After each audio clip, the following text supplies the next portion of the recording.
Welcome to the presentation Writing a Good Seminar Question, designed for Tom Green's English 102 class at Northern Essex Community College. This presentation discusses the different kinds of questions that can be written for seminar papers and also for discussion board postings if you're writing and answering your own questions, and the sort of more sophisticated and less sophisticated kinds of answers that are produced by different kinds of questions. So here's the overview. This presentation divides questions up into 4 different types. Now, some of you who are in education may recognize this as Bloom's taxonomy of learning objectives. This is an adaptation of Bloom's method of categorizing questions for this class specifically. But the way that I've mapped it out here has 4 levels of questions. Most analyses begin with a kind of a starting question and then hopefully move on to expansion questions. At some point in the more sophisticated paper, you arrive at judgment questions, and then the highest level of sophistication in asking and answering questions is the interpretive question. So let's take a look at these one at a time. At the beginning, there's the starting question. Starting questions summarize things that actually happened in the story. The answers to these questions are found directly in the text just by looking at the text.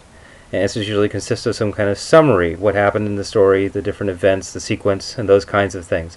One characteristic of these questions is that they stay inside the text. So, for example, even a question like, why did the wolf stop Little Red Cap on the road to grandmother's house, is still kind of a starting question because the answer is there in the text and all you have to do is look at it. This is the lowest level of questioning that you can ask in English 102.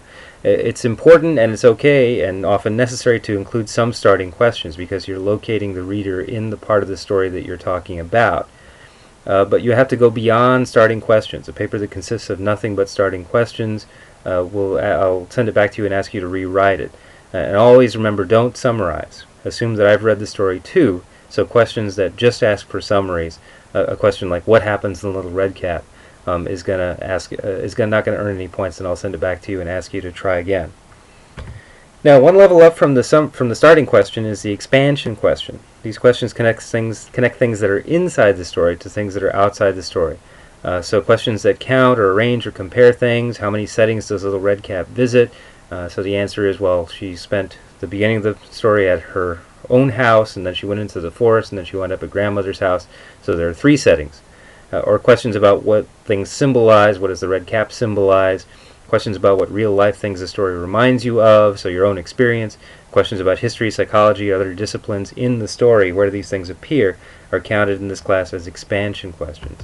Expansion questions are better, and you can do some good work with expansion questions alone, but you can't just use the readings as a launching pad for a personal reflective essay.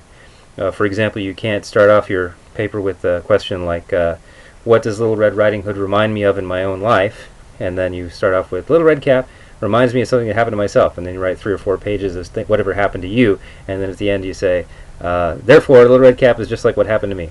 You're not really dealing with the story or with the text in that kind of paper. So for the higher grades, you have to go beyond just identifying stuff and saying the red cap represents this, or the bread and wine represent that. It's a good place to start at, but you have to go further than that if you want to earn a top grade on a seminar paper in English 102. Now, the third category of questions, and one notch higher, is the judgment questions. Judgment questions make value judgments. So value means, is this good, is this bad? Or also some questions about cause and effect sort of fall under the realm of judgment questions. So questions about how things in a story are good or bad for the readers. Remember, things are good and bad for the characters, but that's still inside the story.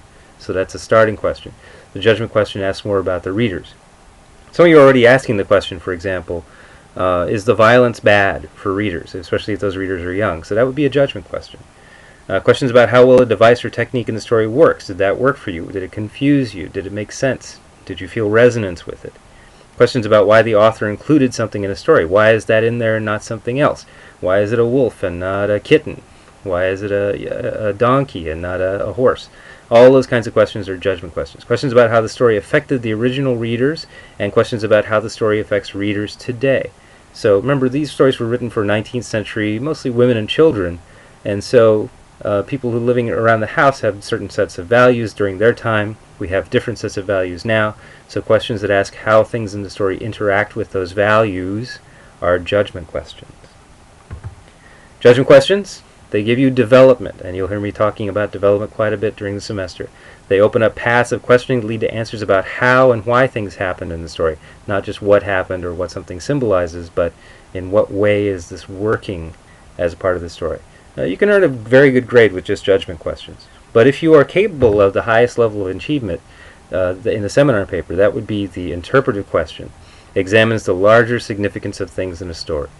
So questions about how well the story communicates its message, and could the story be changed or improved, or a comparison across different versions. Questions about whether the story's lesson is good or bad for modern readers. So not just what is the lesson, but is that good or bad? The sort of judgment applied to the larger significance. Questions about why a story is popular or meaningful, or why it's not popular and not meaningful. There are several stories that you've read already that are not stories that anybody reads anymore. Why do they not read them? And there are some stories that live way beyond this 19th century collection of fairy tales. So why are those the ones that are picked up by modern people as significant? And finally, questions about what a story suggests about cultures, ours and others. Why do we like this version and other people don't? Those are the kinds of questions, when you ask those questions and come up with the answers, that will give you the most material to work with and the deepest development in your paper. Interpretive questions make you think about a text in a new way. So you've been reading the story and you never really thought about it before, and then you have a new thought about it, and possibly also lead to a deeper understanding of culture, our culture, and other people's cultures, and the place of the self in society. So those larger significance questions. So that's a rundown of the 4 different types of questions: starting questions, expansion questions, judgment questions, and interpretive questions. Remember that the starting question, expansion question, puts you down in the sort of C range if you have only those, and maybe the lower B range if you have good expansion questions. The judgment questions and interpretive questions are the ones that put you in the upper B and A range. Often one question leads to another. That's why I phrase them as questions, as your paper may have many different kinds of questions all working in it at the same time. But if you have at least some of the better questions, and your questions are good and they're thought-provoking, and they make me, as your reader, think about the story in a new way, then that's the kind of thing that I'm looking for. Thank you.